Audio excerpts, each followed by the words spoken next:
P.K. nyame adom yɛte nkwam. Okay. I'm so bro, P ni make us no kwa na mete. Asa, ana me so me kan P wa confuse o. Te bende.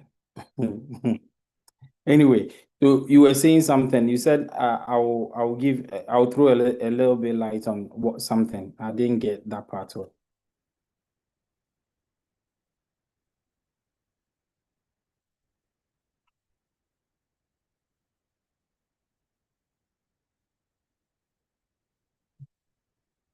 I didn't get you. Sorry. I didn't get what you're saying. That's all do now because I from mental.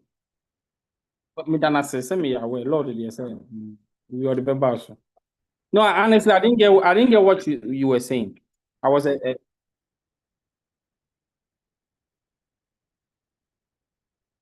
oh, okay. I get it now. I get it now. Mathematics.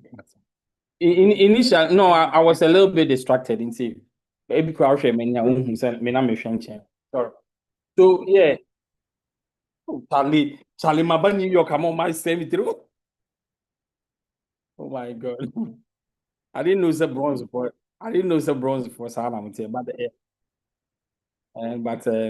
next time about Ohio now, or the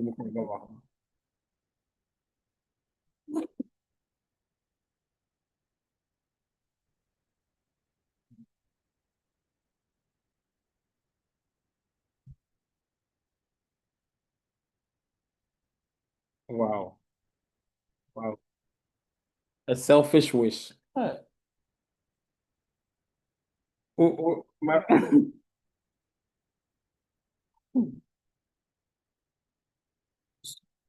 so honestly, let me give the update and I'll think about it. You see, I'm being honest. I'm not that selfish, right? If you ask of a selfish wish, I'm here to think about it, but obviously I'll get something to say. But for now, nothing comes in mind. But selfish wish. Hmm, I want to be one of the richest men in the world. Yeah. I mean, yeah. If you can, if I mean, oh, yes, we are seeing now will come at you. So. Yeah. Okay, BK, so breaking it down. Tap they say everyone from Munina Mwadia to Munti.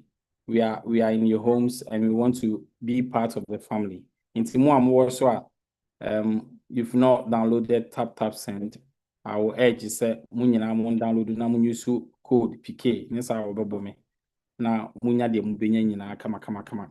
Then you can share your code to other people too, so they can also download and use the app. And we are giving good rates, fast, and then there's will be any. And lucky enough, we are holding all these shows so that customers will come close to us. If you have issues, you just bring it up. You can get a contact here. We do everything. So that is a way to give back to the society. We learn, we update ourselves, we make family bonding and all this stuff. So that is what Tap is about. Let's break it down.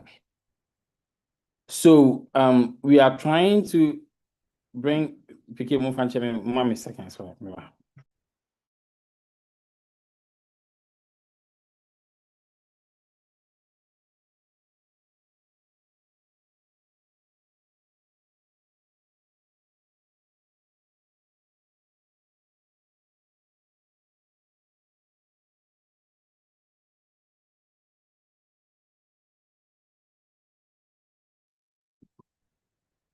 Did PK say should in case? Did I hear that? Okay. Let me be sir. Okay. That's it. Okay, so back to ah charity me powasa me DNB. Me one of the richest. I don't want to be the only richest. Yes, sir. People come at me too much. Okay, so yeah, PK, we what we are doing right now is the wallets that I've been speaking about for that long time. It's almost there in the US, and we've started the piloting. So the few people that have got the app now, more updates here, you see it on it. I'll urge everybody to download it and start using it. You can deposit some amount in there, and it's very quick and secure because we are the ones controlling everything. And see, when it comes to safeguarding your money, I think it's a top notch. That's why we brought it. The people in Europe need the A-class model master to use it, so they know how beneficial it is to everybody. The next thing I want to talk about is about these fraud people. Mr. Remo, nobody is going to ask of your code, personal codes. And Mr. Remo, if you doubt any call, just cut the line and call customer service. You have our contacts too here. You can bring it on the show, and then we fetch out the evil ones and also when it happened like that, Mr. Mama, I like to win. And in case something happens, to rush up and call customer service as quick as possible. You can take your credit card from the app, so those people will not get access to it. That is another thing I wanted us to talk about, because anytime we try to boost our security, also try also find other ways. So the traditional way, the course and everything, I think say people know it already. P.KAY, that is the little I have for our customers here. Share links and also na for no also. Now show ni MPP. I think 64 we can go more. Okay. After the show too, we are having the family bonding Q&A session where you can ask any question and everything, and we are here to assist. So thank you, Dr. PJ. Yeah. When is the entire 30% customers getting access to the wallet program? Yeah, so like I always say, US, you do your state system, right? Where every state has its own laws and regulations, right? Until when you are bringing something on board, you have to be very careful, and then you have to start doing piloting, and then you have to be doing piloting to get the best out of it. And yes, maybe not error be by it can bring a lot of things into. I will see a solve. That's why it is more enrolled in kakranka batch by batch, right? So everybody will get it. Everybody will get it eventually. Okay. All right. Thank you for the updates. This is the updates from Director Danny. And hopefully, we can get more updates from you guys as well. So at this point, we are waiting on lawyer Victor ESSIEN. And our topic for today is the USCIS policy memo, redefining adjustment of status and other immigration updates. That is what we are treating today. Guys, just give me a second. Lawyer is calling me. I have to get this. Hey, lawyer.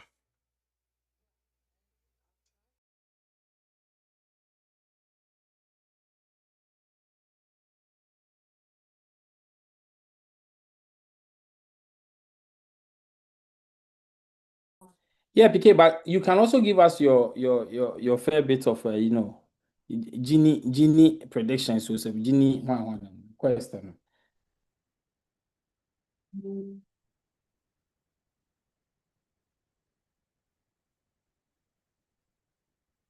Yankutuna nasio nyamenono.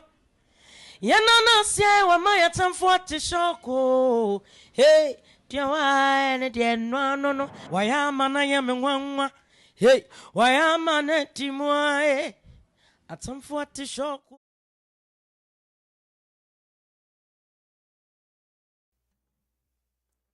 Director. Yeah, doctor. So sorry, not lawyer Femi. So I have to. So lawyer is on the show already. I wanted us to use that small space to just make some small fun, right? But if lawyer is ready, then we But what was your question? No, I wanted you to also give us your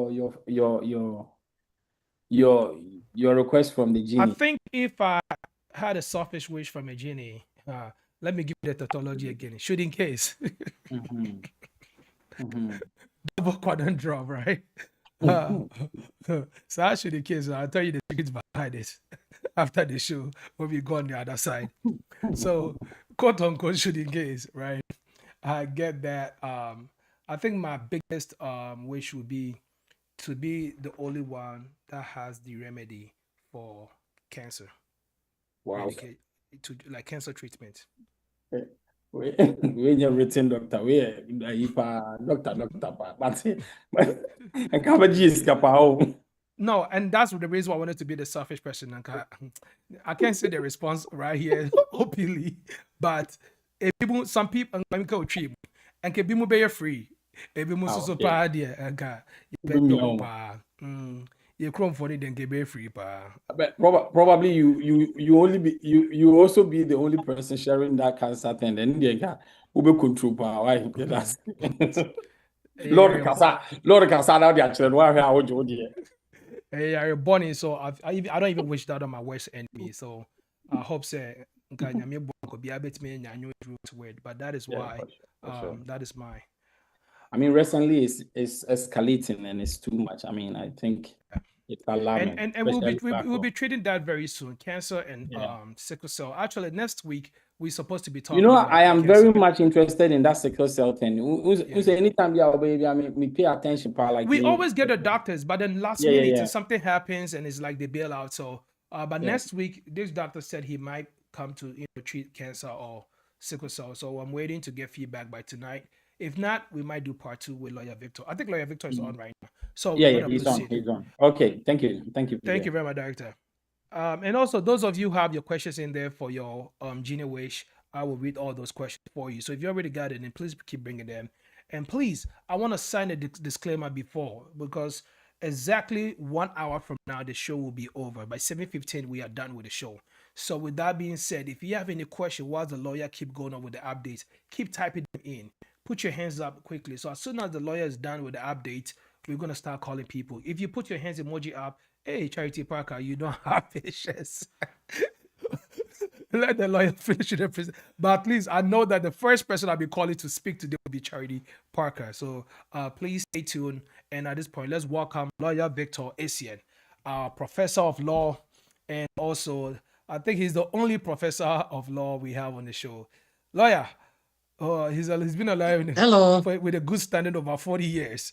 Welcome back to the show, Time with Tap Sen.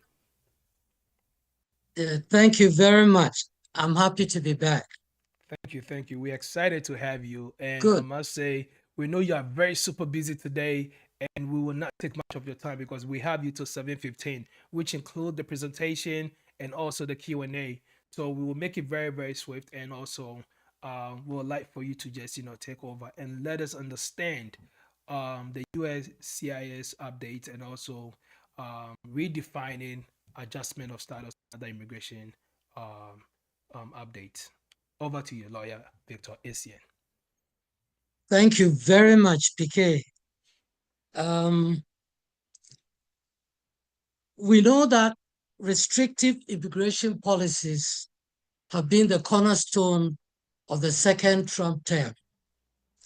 And of the many onslaughts of immigration law in the US, one of the most insidious is the attempt to redefine adjustment of status under the USCIS policy memorandum PM 606-0199, which is dated May 21st, 2026. Now, what is adjustment of status? We all know, or most of us know, that adjustment of status is one of the ways in which an individual who is present in the United States will be able to obtain a lawful permanent resident status without having to depart or leave or go abroad for consular process. Until May 21st, 2026, this was usually a slam dunk, no hassle. As long as you meet the basic eligibility requirements, you go to your interview and you are granted lawful permanent resident status.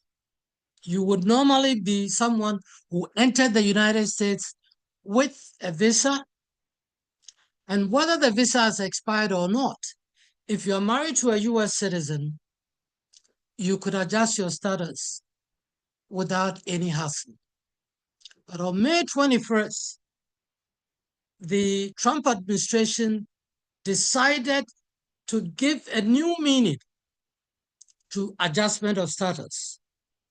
They recharacterized it as saying that it's an extraordinary discretionary relief. In their own words, it's an act of administrative grace, and it's not a right for applicants, even those who satisfy all the statutory eligibility criteria. So they started informing us that even applying for adjustment of status, as opposed to consular processing is when you go abroad for your visa interview and then come in. That is usually reserved for individuals whose petitions were filed while they were already abroad. It's very rare for individuals who are present here, who are eligible to apply for consular processing. But the new policy seems to suggest that even asking for adjustment of status as opposed to consular processing was itself an adverse factor. So one of the things they ask you to prove is that give a reason why you cannot go abroad to get your green card. Apart from the very obvious, it costs money, and you might even run into problems of having been here during a period of unlawful presence and therefore subject to a 3-year bar or 10-year bar, as the case may be. Now, what the policy memorandum also did was that it asked the immigration officers to look into any possible immigration law violations. If you worked without authorization, that would be considered a negative factor, which you must overcome. If you worked while your employment authorization was no longer valid, you face the same problem. Now, if you also applied for a student visa, entered the United States, but never spent a day in school, that would also count as a negative factor that you have to overcome. So any intent on your part to circumvent the immigrant visa purpose will count against you. So practically, what this new policy seemed to suggest is that the eligibility, i.e., you entered with a valid visa, which may or may not have expired, and you are married to a US citizen, and you have no criminal background, and you have otherwise been faithful in prosecuting your non-immigrant status. If all of that checks out, if you're able to check the box, it is still just a flaw. It is just a basic. You still have to show that you have certain equities that would require the officer to exercise the discretion in your favor. And so when we're taking clients to interview, we had to prepare them to answer questions like, why did you apply for adjustment of status rather than apply for consular processing? they ought to be able to demonstrate whether there are any factors that would prevent them from pursuing consular processing. Do they have families still living abroad? Why did they not decide to return when their period of authorized stay was about to expire or had expired? And if you do not answer in terms that speak in your favor, you are likely to be denied the adjustment of status in the United States, and you may be required to go abroad to consular process. Now, we have to demonstrate the positive equities, such as that we have family ties in the United States. We have citizen children. We've been married to a US citizen for a long period of time. We have a good employment history. We have also maintained our status without any mishaps or any violations. And whatever negative factors can be pointed out, we will have positive factors that would outweigh them. So if they ask, you have children, they are still in school, you cannot take them out and go home with them to go on consular process. You need to continue to make income here so that you can support the children and so on and so forth. Now, the good news is that after all the noise that the USCIS made about these drastic draconian changes to the adjustment of status process, practically, most practitioners will tell you that they haven't noticed much change in the way in which adjudications go on at the immigration, and that we have taken several clients to interviews, and not once did they question them about why didn't they consular process. So it seems to be one of those instances where the USCIS talked a big talk, and then when there was a kickback against it, they decided to mellow or play down whatever it is that the original intention was going to be.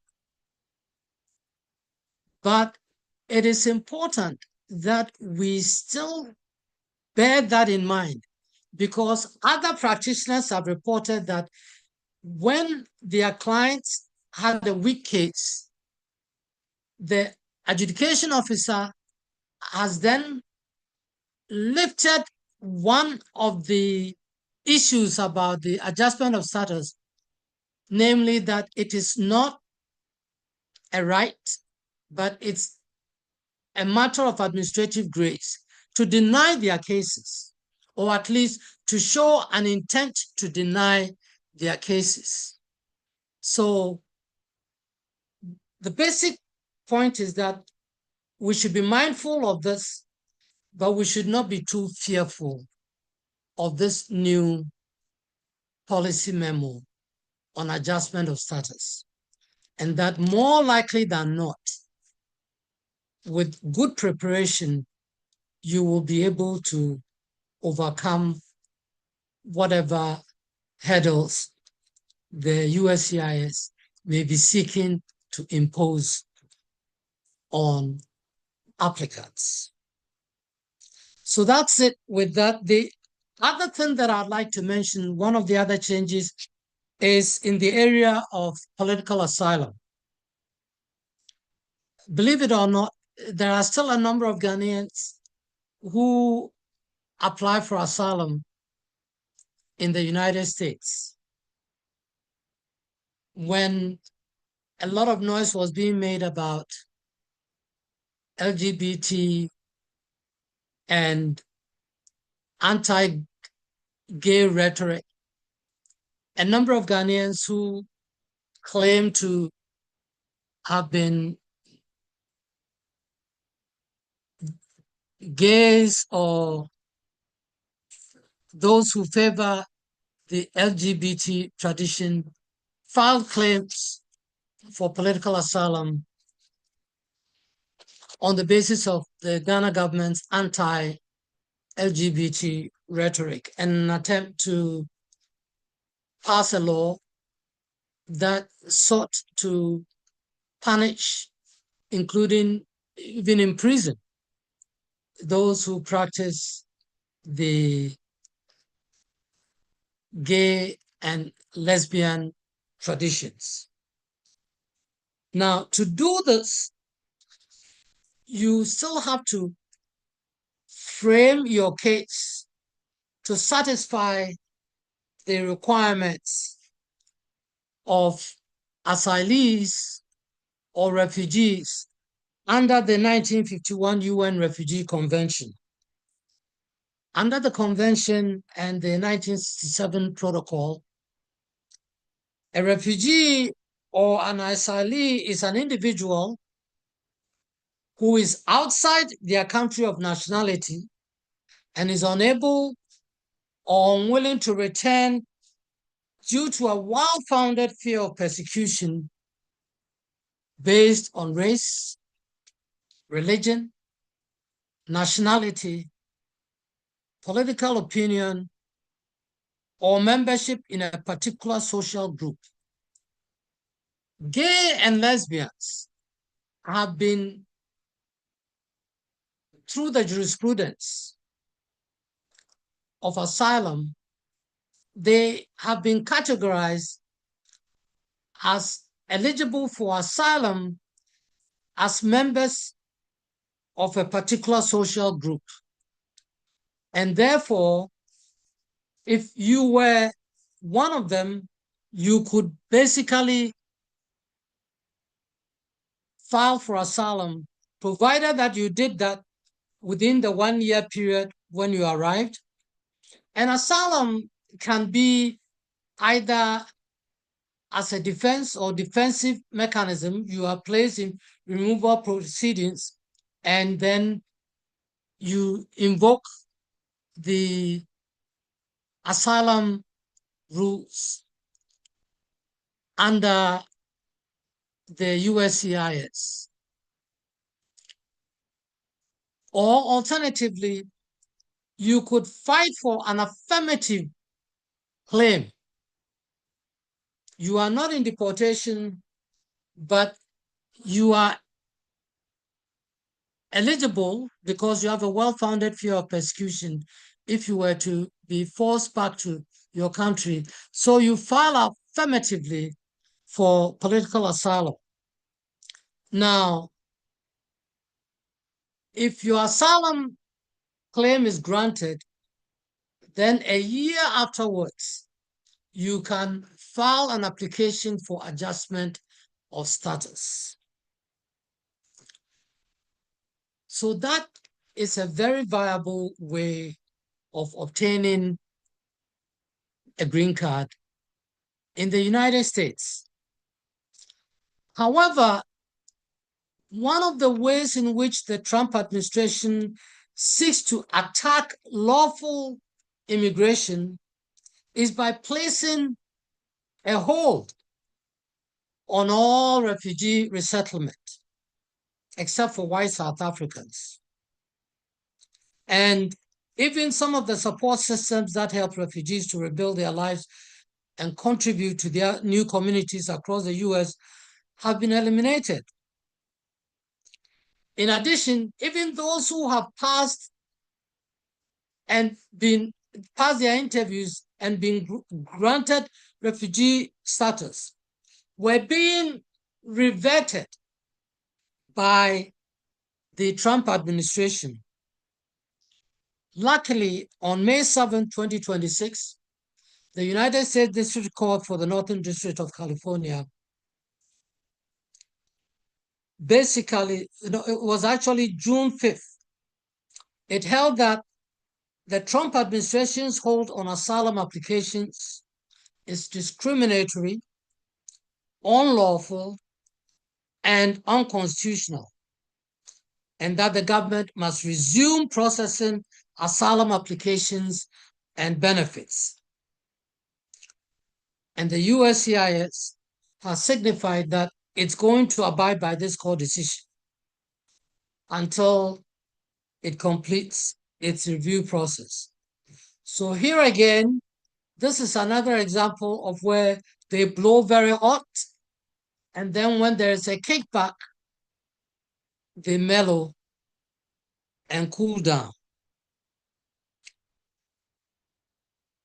Another change that has occurred, and this happened on May 22nd, 2026, is that the USCIS announced a new rule allowing asylum officers to refer cases directly to the immigration court without an interview. This applies basically to those who file affirmative asylums. Normally, if you file an asylum claim, you are subsequently invited by the USCIS to their offices and subjected to an interview to establish whether you can establish your claim. When your interview is done, one or two things can happen to you. The officer might say that you have truly advanced your claim, you have been able to prove to their satisfaction that you have a well-founded fear of persecution, and so you'll be granted asylum. The normal thing, or the more likely thing, is that the asylum officer will decide that you have been unable to prove your case, and therefore your case will be referred to the immigration judge, where you will have another opportunity to renew your application for asylum. What this new rule has done, the May 22nd, 2026 rule has done, is that they are saying that we will scrap the interviews before the immigration officers. We'll head you straight to the immigration court and go there and prove your case.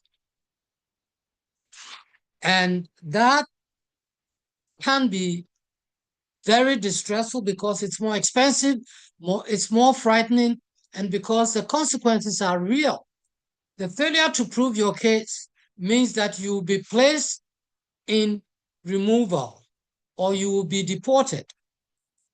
So this is another way in which the Trump administration is seeking to cut down on the path towards lawful permanent resident status. Another change which occurred only 4 or 5 days ago is with reference to advanced parole. Many of you know what advanced parole is. Usually, before you are granted lawful permanent resident status,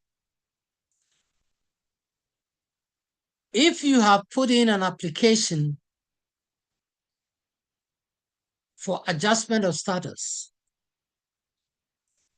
you can ask permission from the USCIS, pay the normal fee, and say that you want an opportunity to go abroad but to be allowed to re-enter, to come back to pursue your pending application for adjustment of status.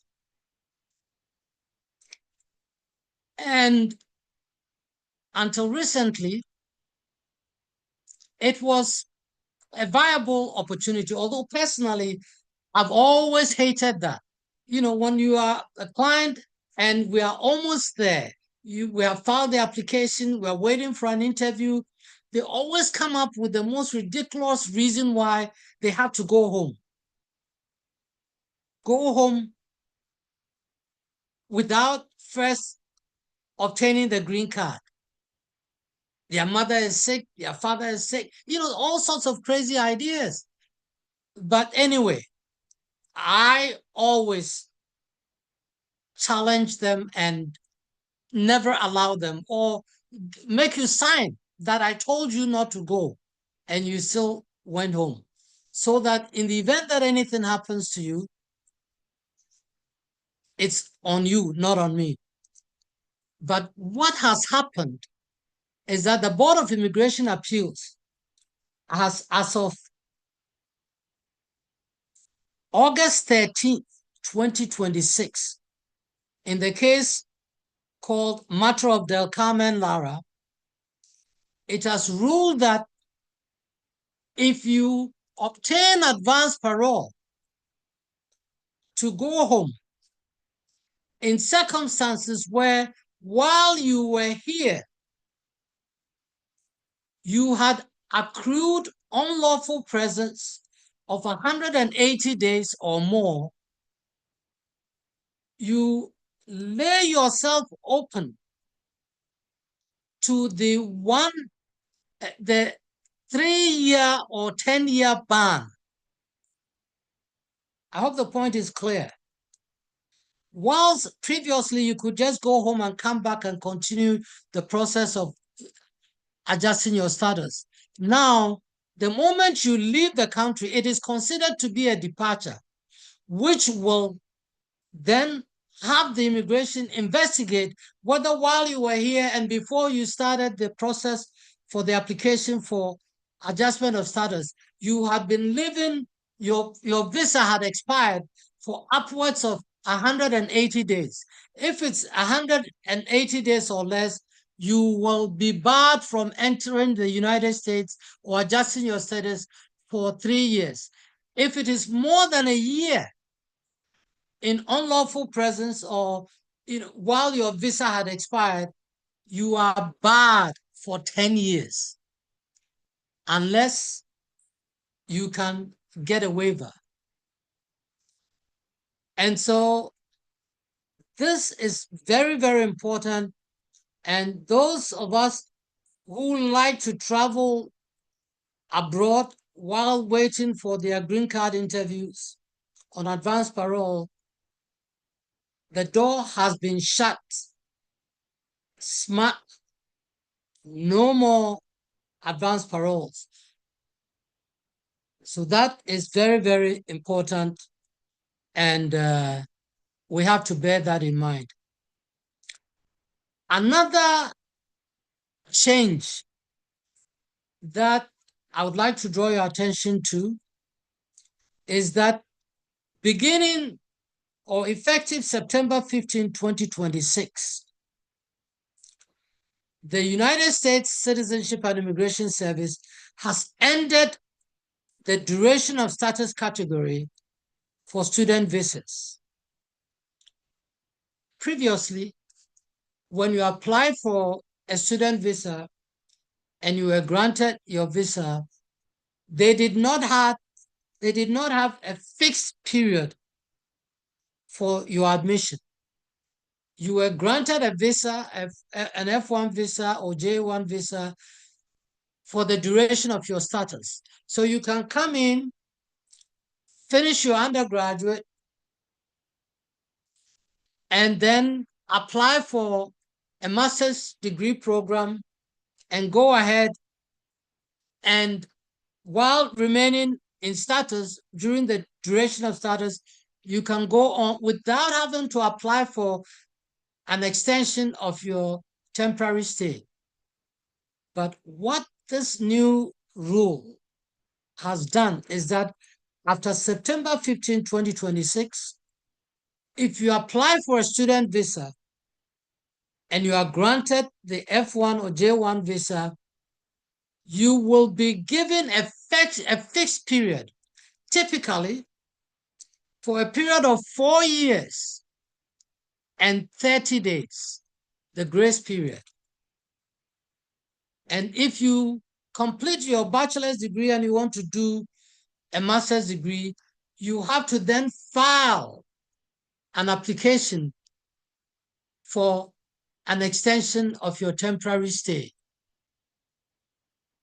And when that is granted, before you can resume your studies at the master's level or at the certificate level or whatever additional qualifications you may want. So this is for our young men and women who are seeking F1 status.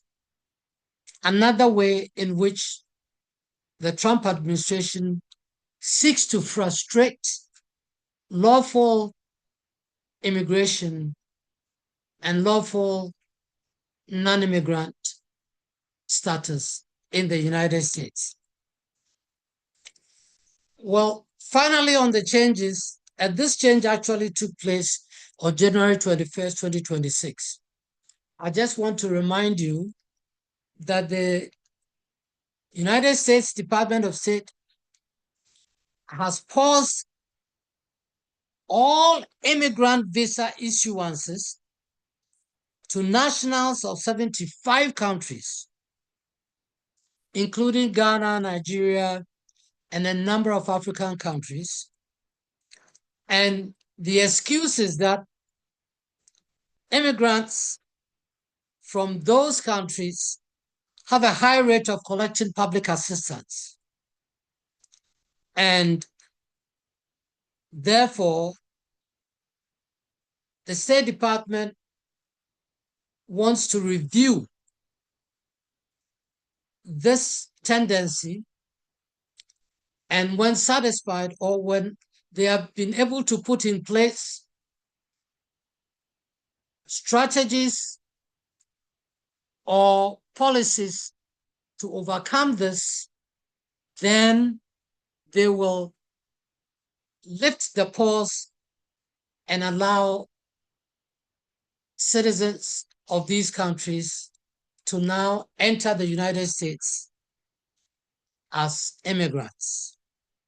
Meanwhile, the State Department is continuing to schedule consular appointments for visa interviews.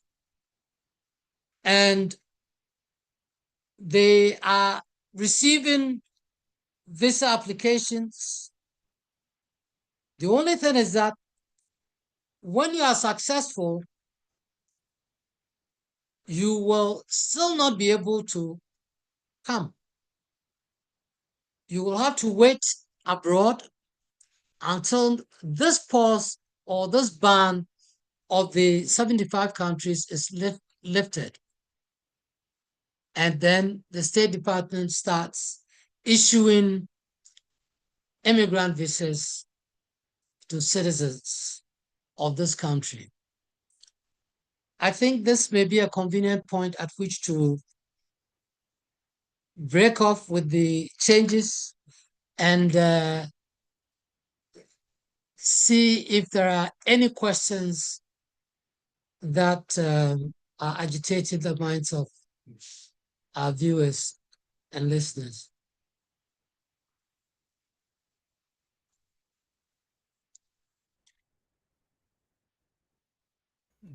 Those are some deep, updates that I'm pretty sure some of us are not even aware of. So we'll probably I'm not hearing you very well. Can you hear me now? Yeah, better. Okay. I was saying that thank you very much for the updates. These are updates that some of us are not even privy to.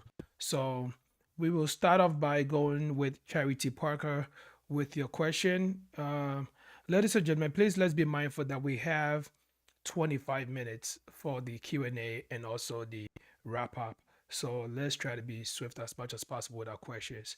And if you already typed the question, there's no need for you to come up and ask. If you're already going to ask, there's no need for you to, so that we can get everybody in. Charity Parker, so please unmute yourself. Tell us where you're calling from and your question. Hey, good afternoon. I'm calling from Colorado, US. Thank you. So I have a question. I came with a J1 visa, and then as a teacher, so my visa will expire next year, July, and I'm also doing my master's. But then I applied for a waiver with the DOS, which is the Department of State, and they said I was denied. But then it has been forwarded to USCIS, and I want to know, is there any possible positive results that will come out from USCIS, even though DOS has denied my waiver for me going back home for 2 years, even though I'm doing my master's and I'll finish in 2028, and my visa to expire next year, July. Charity, due to time, I'll have to, I think he's got a point, so he can proceed with that. Okay. All right. Thank you. Yeah, the exchange visa program and the waivers associated with it are some of the most difficult to navigate. Now, there are waivers that are central to your relatives. In other words, if you had a child in the United States who was either a permanent resident or US citizen, and that child had a medical condition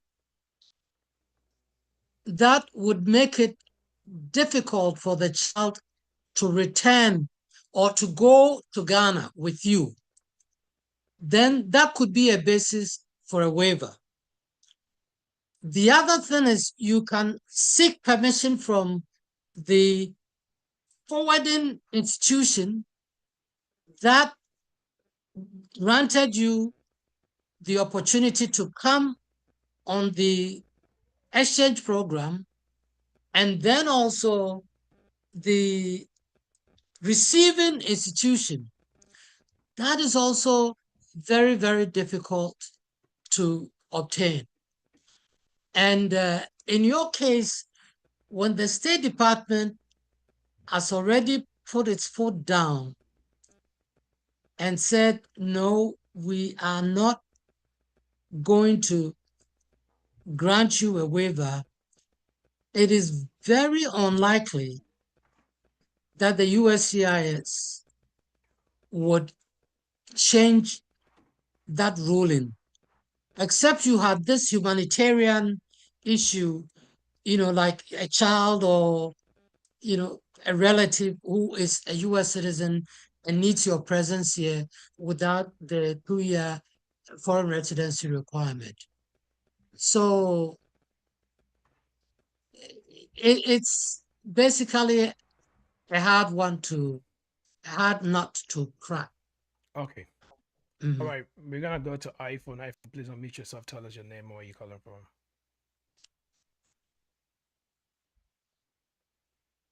Okay. iPhone is not ready. We're going to go to Emmanuel Dapa. All right. Thanks. Emmanuel, tell us where you're calling from. So I'm calling from Illinois. Since Ghana is now on the ban list, I want to know what happens to already filed immigrant petitions since last year, 2025. Well, first of all, I have to point out that the ban is for those who are abroad, who are consular processing. We are still able to get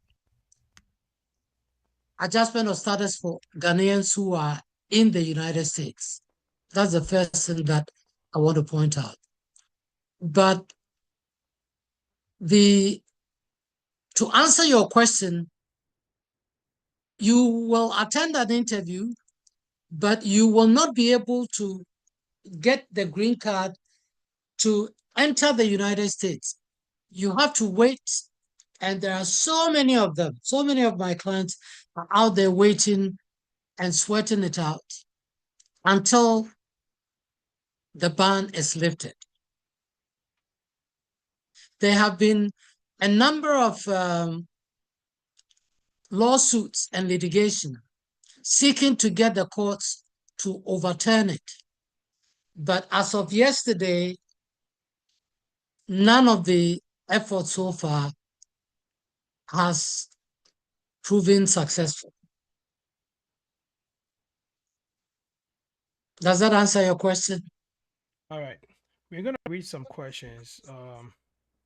Emmanuel, thank you very much for your question. Let's go into the chat. So, producer dropped the HITV family chat room.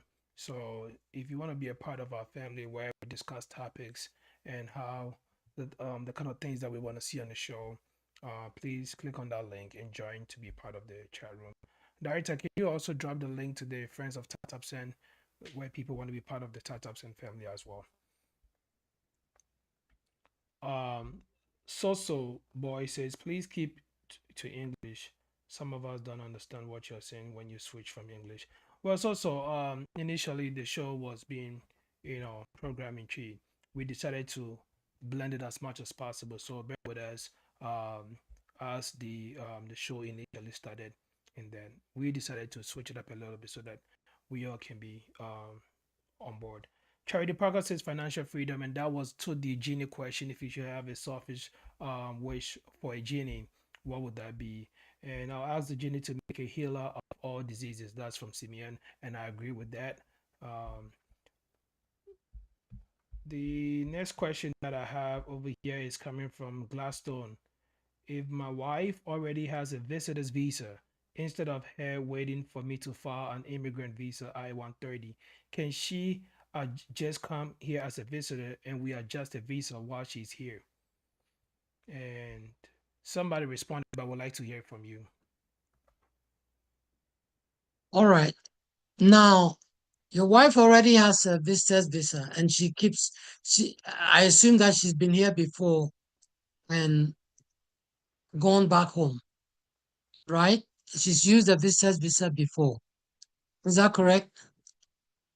Yeah, she has the visa. She has the visitor's visa, but then he's thinking about getting the wife to come here so he does the adjustment of status instead of trying to, file for her as an immigrant visa from the country of origin. Yeah, technically, there's no reason why, if you already have the visa, because when you are going for a non-immigrant visa, one of the questions they ask you is, where is your husband? Or where is your spouse? And if you answer that your spouse is in the United States, they will ask you, why doesn't he file for you to come rather than you coming directly? And if you, at the interview, if you tell them that your husband is in Ghana when in fact he's here, when you enter the United States and you attempt to apply for adjustment of status, at the green card interview, they will have a copy of your non-migrant visa application, the DS-160. And if you are seen to have lied or been untruthful, that would be a basis for denial of your green card. So you've got to be very careful. Although there have been instances where we had already filed a petition for this young man. He's an engineer in Ghana, and he was coming to a conference in the United States. And he applied for a visa. They asked him, and he told them that, yes, I have a wife in the United States. And because they realized that the conference that he was about to attend was very important and was genuine, they still gave him the non-immigrant visa. This young man came and he decided that he wasn't going to go back. The wife filed for adjustment of status for him. We went to the interview. The issue came up, but they didn't make a big deal out of it. Because he told the truth. And he got his green card. Okay. But that is luck. You may meet another officer who might give you a hard time because of that. Bottom line is you got to have a good reason. And when we're going, we had proof that he really intended to return to Ghana after his conference. However, he discovered that his wife was pregnant and she was of a certain age and was experiencing a difficult pregnancy. So that was the reason why, the reason that we are prepared to give to them. And we had all the documentation to support that claim. Okay. Bottom line is that if you are going to do that, if your wife is going to come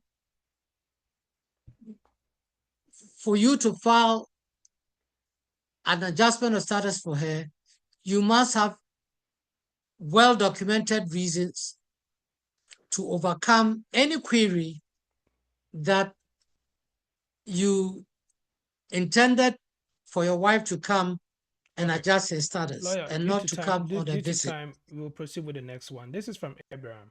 Abraham says, lawyer, please, can you say something about people who came to the state through the U.S. lottery and added their children and wife, or didn't add the immediate family, that's children and wife? What's the way forward? Okay, they came with the DV lottery. Yes, sir. And their children were listed on the application? Yeah, it's two different scenarios. One scenario A, children were listed, and scenario they had children, but they were listed. But scenario B, they had children, but they never listed the children. So I think the main impact is on those that had children never listed them. Typically, if the children were listed, you shouldn't have any problem. But if the children were not listed, chances are that they will deny it, and you now have a green card. So you can file an application, a petition for these children who are still abroad. And of course, they are subject to the ban and all. More importantly, the children may age out. When a child hits the age 21, the visa lottery will no longer cover that child. So there are all kinds of risks associated with it. But the worst case scenario is when you file your application, you know you have a child and you don't put your child's name on it. It's very difficult to prove why you made that significant omission. Okay. And you may be punished by being asked to file a new application to cover that child. All right. Yemi wants to know if the visa ban is lifted for Nigeria. No. They are in a worse shape than we are. Okay. Weezy, please unmute yourself and tell us where you're calling from. Yeah, I'm calling from Virginia. Okay. My question is, I filed for my two children to join me, and they were given the 10 years green card. The question is, at what stage can I file for citizenship for them? A child, are you a citizen? No, my wife is a citizen. I'm a green card holder. Okay. Now, we have to wait until you get your citizenship. And then the children will file for not citizenship, but what we call certificate of citizenship. It's a different application. They don't even have to take the test, and but both parents have to be citizens for them to qualify for that. Unless it's a single mother, and the single mother has formally been granted custody of that child, then that single mother will be able to apply for a certificate of citizenship for the child. And it has to be done, before the 18th birthday, or the application has to be done before the 18th birthday of that child. All right. Thank you very much. Abina asks, lawyer, please, is it advisable to file another visitor's visa for my mother, whom I have already filed permanent visa for, but haven't heard back from the USCIS? I didn't get that correctly. You want to file for your mother, No, and you have already filed? she already filed for the mother, but she's not heard back from the USCIS, and she wants to know if she can actually get her visitor's visa. Oh, that would be very, very unlikely, because they have records of that. Okay. They will say, what is the sudden change of mind? You've already expressed an interest to migrate to the United States permanently. Then all of a sudden, because of the ban, you are claiming that you just want to come on a visit. They will not give it to her. Okay. Doctor says, please, with the 4-year period for incoming F1 students and the change on the duration on the I-94, will there be any impact on an existing F1 student whose dependents F2 enter the country after September 15 with regards to the automatically being enrolled on the fixed duration? Yeah, if you are coming after September 15, then you will, even if once upon a time you had duration of status, when you make an entry again, you will be slapped with that fixed duration of time. Okay. All right. Let's go ahead and get Kofi Asiedu. Kofi Asiedu, please unmute yourself and tell us where you're calling from. Okay, I'm calling from Illinois, Yes, and sir.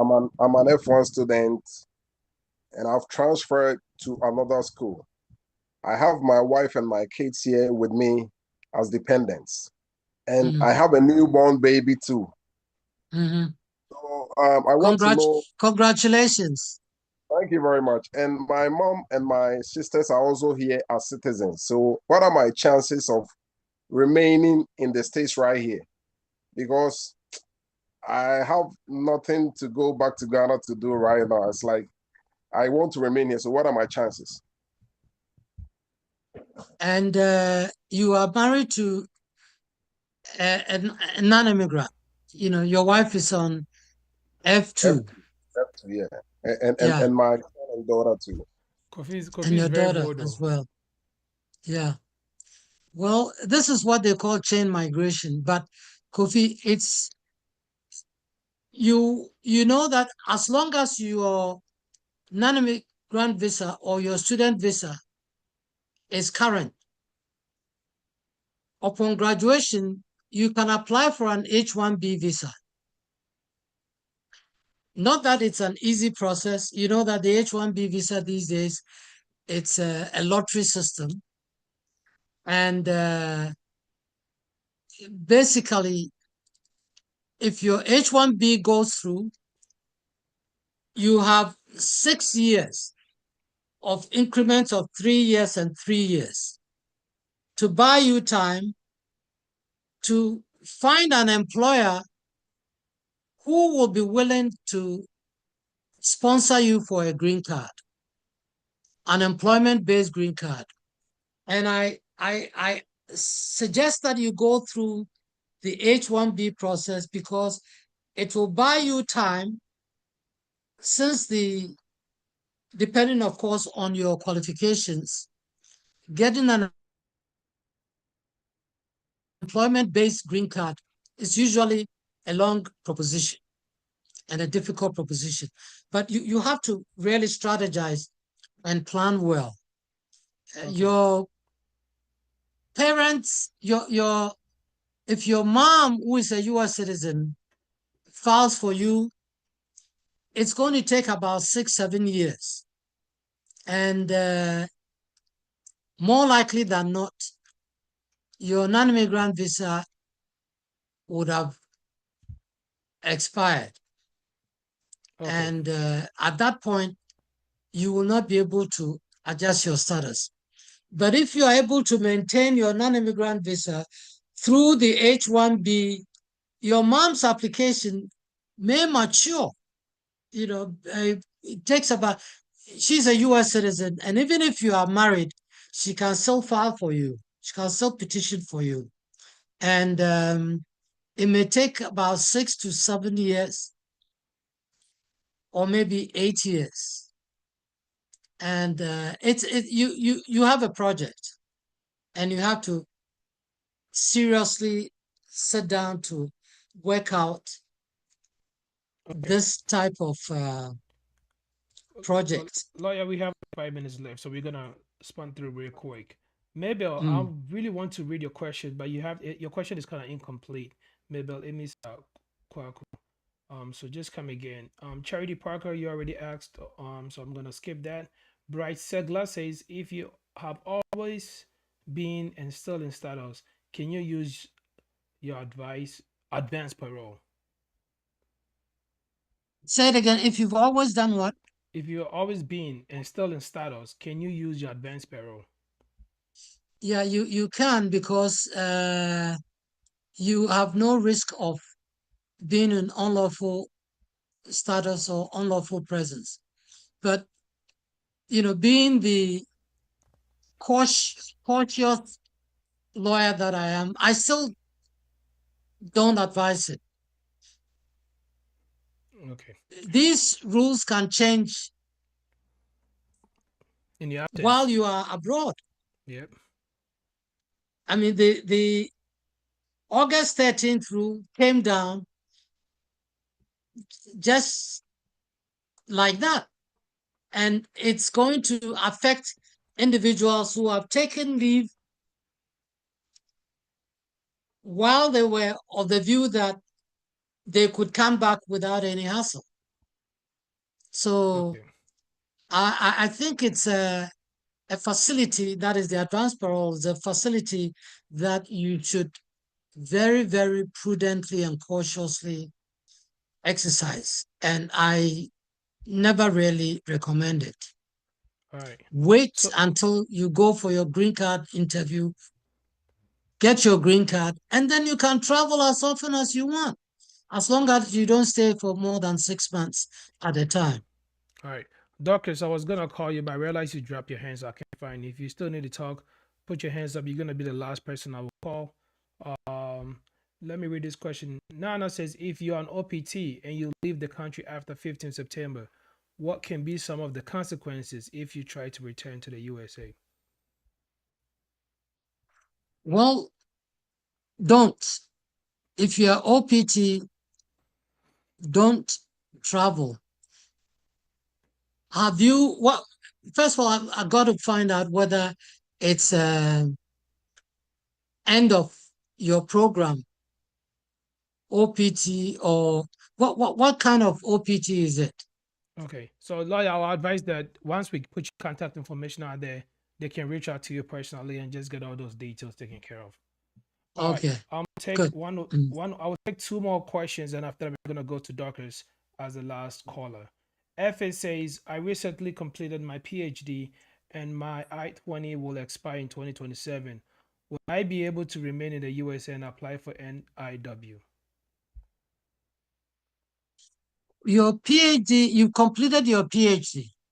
So, you know, you have 30 days within which to leave. You, even with the duration of status, you have, your status has ended. Okay. Are you in any other academic pursuit?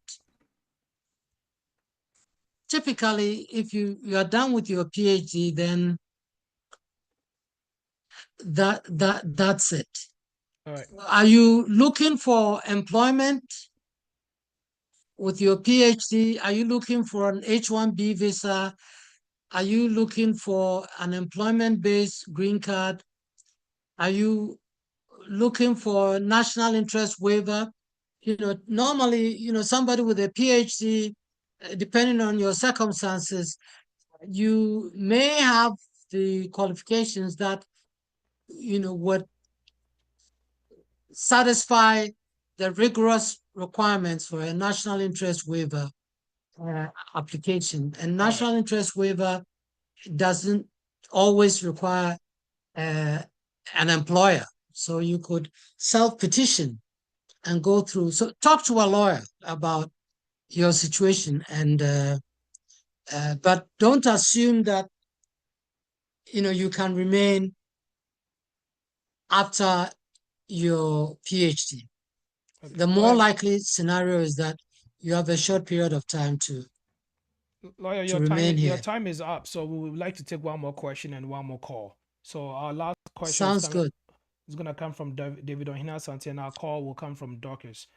Those of you that are unable to get to your messages in your call, please bear with us. Next week, hopefully we'll bring lawyer back in just for Q&A for about 45 minutes Q&A so that we can get all the questions and answers in. So please bear with us if you're unable to get with you a question. David Ohina Sante asks, lawyer, I filed for an adjustment of status in 2023 and was denied in February 2024 for the green card. As at the time I filed, I was not out of status, and I am out of status now, but I am still married to my U.S. citizen and now want to file again. Please, what advice do you have for me? David, I'll say reach out to lawyers so that the advice can be well given to you. Now we're going to take Dorcas. Dorcas, please unmute yourself. Tell us where you call it from. Thank you very much. I'm calling from California. Thank you for the platform, and thank you for your team and loyalty for the time you spent with us. I'm just making a clarification with a question that I placed on some few minutes ago. What I meant was the F1 student is already in the States, existing F1 student, who is not liable, who is not linked to the new fixed duration. But if your F2 dependents are to come in, would that have an impact on your duration with regards to the new law that will be in existence from September 15th? Thank you.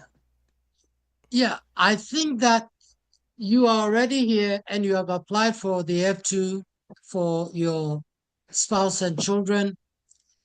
If they are coming after September 15th, they will put a duration on it. It may not affect you, but it will affect them. Okay. All right. Thank you very much, lawyer. Can we please get your number so that people can reach out to your office? It's 917 301 1144. 1144. Yeah. Okay. I'm putting that in the chat right now. Lawyer, any final words before we let you go? Then director will go ahead and sign up with you. Yeah, all I will say is that, it's not really for my benefit or interest, but I think that immigration is getting so complicated that before you take any step, you have to seek professional assistance. It may cost you a little money, but it will definitely give you a peace of mind. There are too many self-medications, self-lawyering, and it's only end up costing you headaches and heartaches. All right. Thank you very much. At this point, we're going to call upon Director Danny to go ahead and sign out with you. Director.